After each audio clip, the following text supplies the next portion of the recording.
what is going on with auto insurance premiums. Disability and injury lawyer Nainesh Kotak from Kotak Law joins us with more, because governments keep saying we're going to lower premiums, we're going to lower premiums. What's happening? Well, unfortunately, that's not what's happening, right? So we have a two-tier system in Ontario. So the first is sort of a no-fault claim, and that pays basic benefits, income replacement benefits, which have been fixed at a max of $400 a week since like 1998, and $3,500 worth of therapy for the majority of injuries. The fault portion, we call it tort, that's suing someone for negligence. There's a $46,000 deductible to pain and suffering that goes up every year. So our system is not very friendly in terms of compensation. Insurance profits, 2020, the auto insurance industry in Ontario made $3.68 billion in profit. Their profit ratio for premiums earned was 27%. In 2021, it was 23%. FSRA, the regulatory authority, mandates it should be 5%. We don't have the stats for 22, but I suspect it's also going to be extremely high.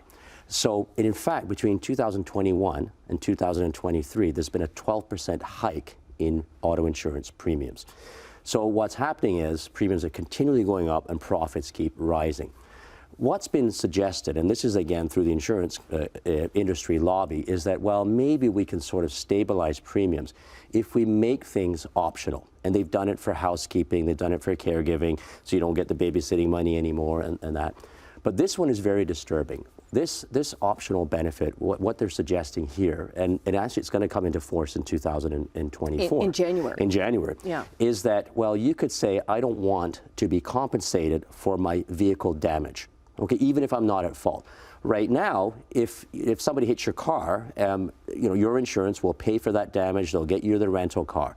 But if you opt out of that to get a little bit of reduction in premium, because it won't be very significant, think about the consequences. You might owe money to a leasing company. You've got to pay out of your pocket. You don't get a rental car.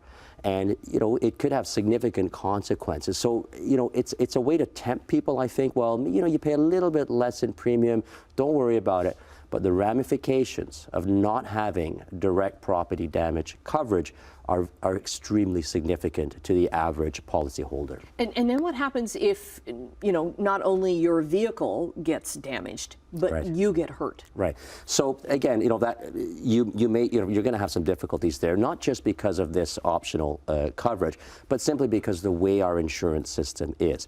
To get money for pain and suffering, as I said, a massive deductible. First, you've got to prove your injuries are serious and permanent to get any pain and suffering money. And is that why there's been such an influx of lawyers like yourself, personal injury lawyers? Well, I don't know about that. It's not a great market for anybody out there, whether it be for the consumer or for compensation, quite frankly, simply because the system is so one-sided in favor of insurance companies in terms of high premiums, less payouts, and massive, spending of money by insurance companies on assessments to disprove claims. They spend more money on assessments than they do in actually paying out claims. And this is an unfortunate part of the system we have today in Ontario. Nainesh, thanks very much. Always an education when you come in. My pleasure. Thank you. Okay.